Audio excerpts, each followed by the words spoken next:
अस्सलाम वालेकुम स्टूडेंट्स। आज के लेक्चर में हम लोग चैप्टर नंबर 4 स्टार्ट करेंगे, जिसका नाम है क्वाड्रेटिक इक्वेशंस। क्वाड्रेटिक इक्वेशन ऐसी इक्वेशन होती है जिसमें इन्वॉल्व वेरिएबल की मैक्सिमम पावर 2 होती है।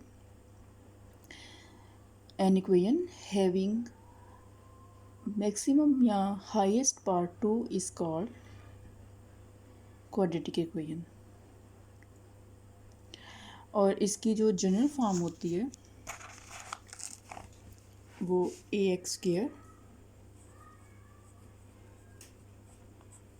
Plus B x plus C is equals to zero. ये इसकी general form A x square plus B x plus C is equals to zero. सो ऐसी इक्वेशन जिसमें इन्वॉल्व वेरिएबल की मैक्सिमम पावर 2 हो उसे हम क्वाड्रेटिक इक्वेशन कहते हैं। इस एक्सरसाइज में 4.1 में हम लर्न करेंगे या हम ये सीख पाएंगे कि कैसे क्वाड्रेटिक इक्वेशन को सॉल्व करते हैं। क्वाड्रेटिक इक्वेशन को सॉल्व करने के 3 मेथड्स हैं: by factorization, by completing square and by applying quadratic formula. सबसे पहले हम देखेंगे जो क्वेश्चन नंबर 1 है, उसमें आपको ये कहा गया है कि क्वाड्रेटिक इक्वेशंस को सॉल्व करें by using factorisation.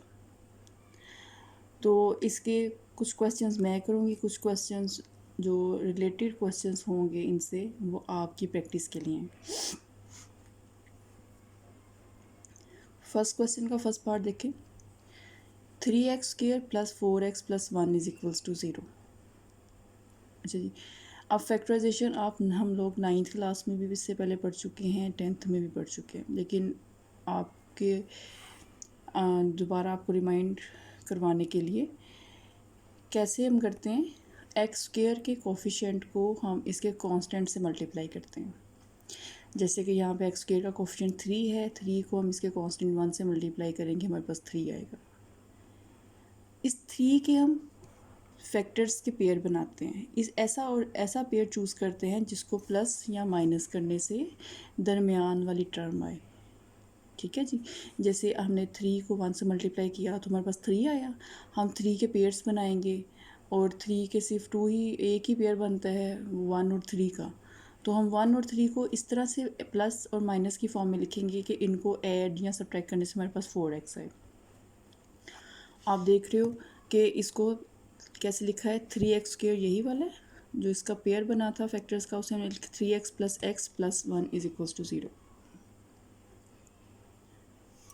First 2 term में से 3x कॉमन आ रहा है, x प्लस 1 आ गया, प्लस इनमें से 1 कॉमन आएगा x plus 1।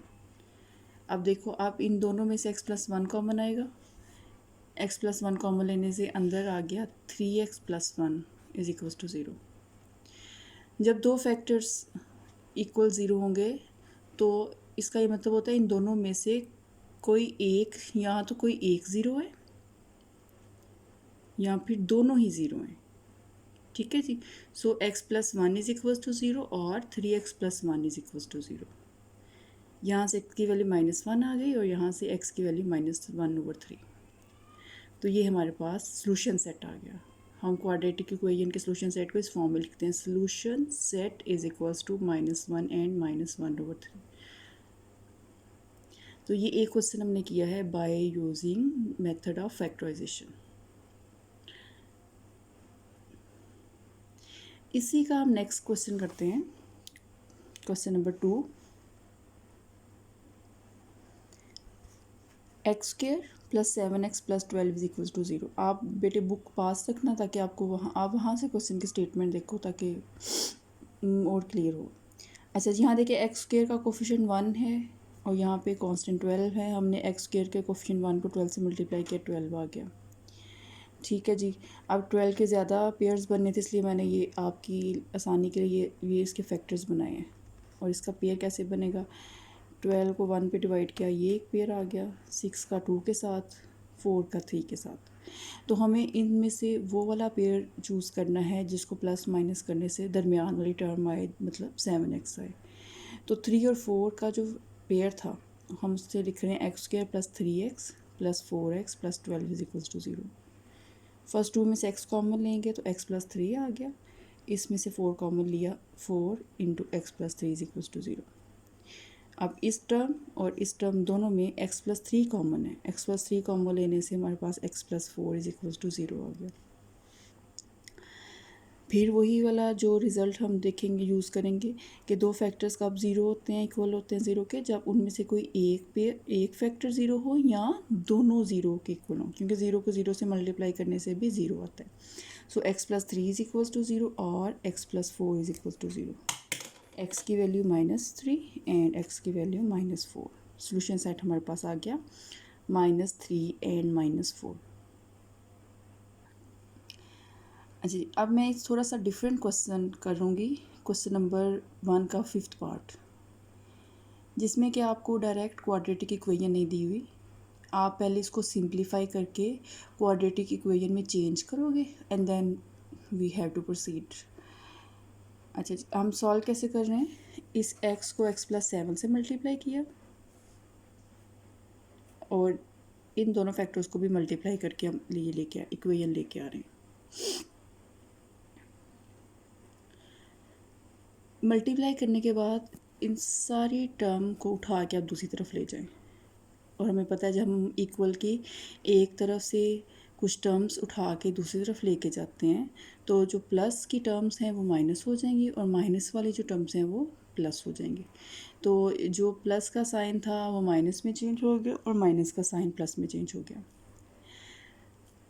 X square plus 7x, ये plus minus plus 2x square इस तरफ आएगा, -2x स्क्वायर हो जाएगा।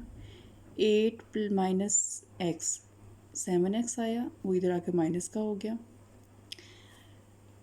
सिंप्लीफिकेशन के बाद हमारे पास इक्वेशन आ गई -x square plus 4 is equals to 0।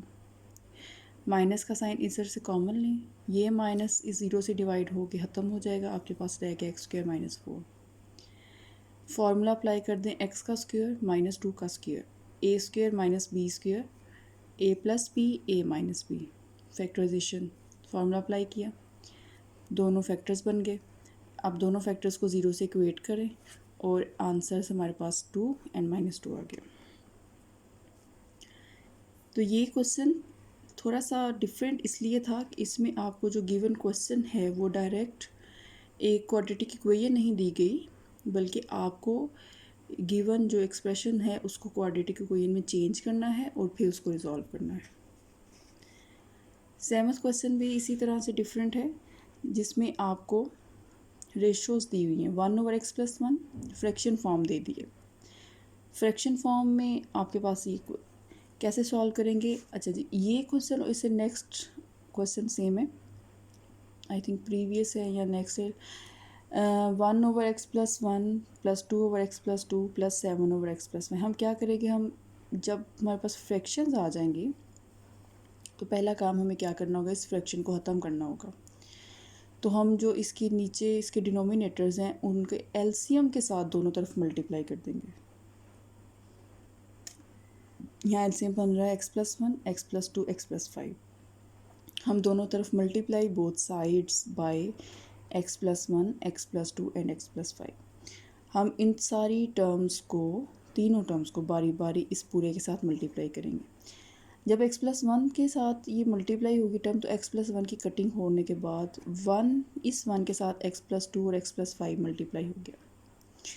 जब इस टर्म के साथ मल्टीप्लिकेशन होगी x प्लस 2 कैंसिल होगा, 2 के साथ x प्लस 1 x प्लस 5 आ गया। इसी तरह से यहाँ से x प्लस 5 की कटिंग के बाद 7 के साथ x प्लस 1 और x प्लस 2 आ गया। फर्दर आगे फिर हम जब ये हमारे पास एक एक्सप्रेशन आ गया है, हम इनको सिंप्लीफाई कैसे करेंगे, इनको मल्टीप्लाई करेंगे। मल्टीप्लाई करने के बाद जो सेम टर्म्स ऐड हो रही हैं, सब्ट्रैक्ट हो रही हैं, उन्हें सॉल्व करेंगे। अब यहाँ से इस सारी टर्म को उठा के हम दूसरी तरफ ले जाएंगे इस, और ये हम इधर लेके जाके उसे हमने क्वाड्रेटिक इक्वेशन में चेंज कर दिया।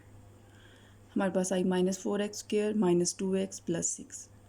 फर्दर इसको सिंप्लीफाई कैसे करेंगे, हम देख रहे हैं कि इन सब को -2 के साथ डिवाइड किया जा सकता है। -2 से डिवाइड किया हमारे पास आया 2x² प्लस x माइनस 3।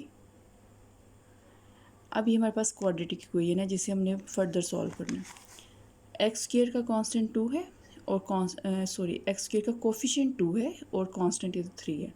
3 को 2 से मल्टीप्लाई करने से 6 आएगा। 6 के हमने ये पेयर बनाए और आगे से इस तरह से सॉल्व किया।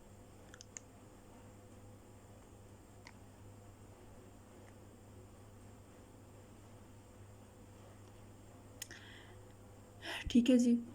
अच्छा जी, नेक्स्ट एक इम्पोर्टेंट क्वेश्चन जो इस पार्ट का है उसकी सिंप्लीफिकेशन आप थोड़ी समझ लें। बाकी क्वाड्रेटिक में जब वो चेंज हो जाएगा तो आगे से हम उसकी फैक्टराइजेशन करेंगे। ये है question number 8। a over a x minus 1 plus B over b x minus 1 plus is equals to a plus b. अच्छा, इसको सिंप्लीफाई कैसे करेंगे? a over a x minus 1 के साथ हम इस b को लेके जाके माइनस कर देंगे और b over b x minus 1 को के साथ a को सॉल्व करेंगे। इसको एक पेयर बना दें और ये एक पेयर बन गया। इन दोनों का अलग अलग एलसीएम लें। एलसीएम लेने से आप देखोगे कि ऊपर वाली टर्म्स सेम आई हैं। a minus a b x plus b, b positive a b positive और ये देखें। अच्छा, दोनों में से ऊपर वाली टर्म हम कॉमन है एक जैसी, इसलिए वो हम कॉमन ले रहे हैं। कॉमन लेने के बाद ब्रैकेट में आ गया 1 over a x minus 1 plus 1 over b x minus 1 is equal to 0। अब ये देखो, ये एक फैक्टर बन गया और ये हमारे पास एक फैक्टर बन गया जो दोनों ज़ीरो के इक्वल है। सो ये ज़ीरो के इक्वल करके हम x की एक वैल्यू लेके आ रहे हैं और अब इस फैक्टर को ज़ीरो के इक्वल करें। इसको कैसे आगे से सॉल्व करेंगे? दोबारा हम इसको यहाँ पे हम इसका एलसीएम ले रहे हैं। एलसीएम लेने से ये A x minus 1 B x minus 1 zero से मल्टीप्लाई होकर ज़ीरो हो गया। A x plus B x minus 2 is equal to 0। 2 इधर जाएगा पॉजिटिव हो जाएगा। A x plus B x में से x कॉमन आ जाएगा और x की वैल्यू 2 ओवर ए प्लस बी आ जाएगी। सो हमारा सोल्यूशन सेट क्या आ जाएगा? a plus B over A B and 2 over A plus b, इस तरह से। सो ये वो मेथड है जिससे हम फैक्टराइजेशन के थ्रू एक गिवन क्वाड्रेटिक इक्वेशन को सॉल्व करते हैं। नेक्स्ट इंशाल्लाह हम ये देखेंगे कि किस तरह से कंप्लीटिंग स्क्वायर और क्वाड्रेटिक फार्मूला अप्लाई किया जाता है। तो आप लोग बेटे जो मिसिंग क्वेश्चंस हैं वो बहुत इजी हैं, उनमें आपको बिल्कुल इनसे रिलेटेड है। आप पहले इनकी प्रैक्टिस करो, जो आपको क्वेश्चन करवाए गए हैं लेक्चर में, इनको आपकी अच्छी सी प्रैक्टिस हो जाएगी। उसके बाद आप उनको अटैम्प्ट करो, इजीली सॉल्व हो जाएंगे।